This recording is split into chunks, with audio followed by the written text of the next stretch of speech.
दुनिया में आप लोगों पर कंट्रोल करना सीख लेते हैं तो आप सबसे पावरफुल। लेकिन अगर आप खुद पर कंट्रोल करना सीख लेते हैं तो आपसे महान इस दुनिया में कोई नहीं है।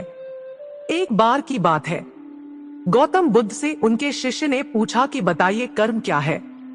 गौतम बुद्ध ने कहा कि आओ एक कहानी सुनाता हूँ।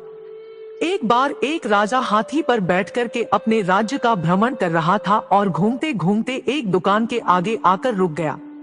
रुकने के बाद उसने अपने मंत्री से कहा कि मंत्री जी मालूम नहीं क्यों, लेकिन एक विचार ऐसा आया है कि इस दुकानदार को कल सुबह फांसी पर लटका दो। मंत्री इससे पहले कुछ पूछ पाता कि क्या वजह, कैसा, ऐसा क्यों लगा। राजा साहब आगे बढ़ गए, मंत्री से रहा नहीं गया।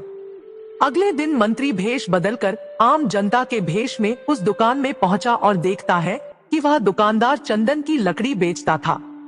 मंत्री जी ने पूछा कि काम धंधा कैसा चल रहा है, तो उसने बताया कि बहुत बुरा हाल है। क्या बताओ, आप लोग आते हैं, चंदन को सूंघते हैं, प्रशंसा करते हैं, वाह बहुत अच्छा है, लेकिन खरीदते नहीं हैं।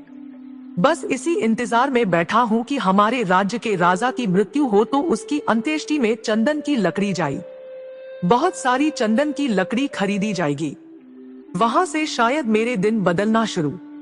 मंत्री को सारा खेल समझ में आ गया कि ये जो सोचना है शायद यही विचार है नकारात्मक वाले कि राजा साहब जब यहाँ से निकले तो उनके दिमाग में भी इसके लिए उल्टा ही आया।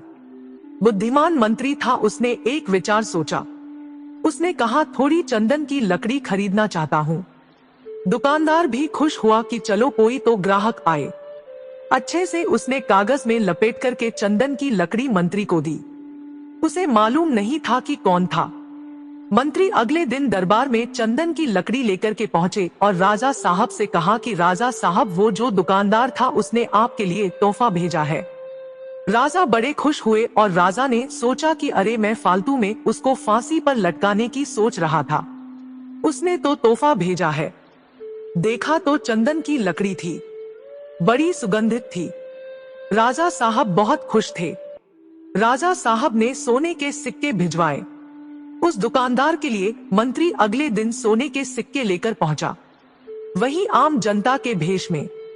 दुकानदार बहुत खुश होकर बोला, अरे, मैं फालतू सोच रहा था कि राजा को चला जाना चाहिए दुनिया से और चंदन की लकड़ी खरीदी जाएगी। राजा साहब तो बड़े अच्छे हैं, दयालु हैं। ये छोटी सी कहानी खत्म हुई तो गौतम बुद्ध ने अपने शिष्यों से पूछा कि बताइए कर्म क्या है। शिष्यों ने कहा कि शब्द जो है हमारे, वो हमारे कर्म है। हम जो काम करें हमारा कर्म, हम जो भावनाएं हैं वो कर्म है। गौतम बुद्ध ने कहा कि आपके विचार ही आपके कर्म है। अगर आपने अपने विचारों को नियंत्रित करना सीख लिया तो आप सबसे महान। इसीलिए थी इन द वर्ल्ड आपसे कहता, अच्छा सोचिए तो अच्छा होगा।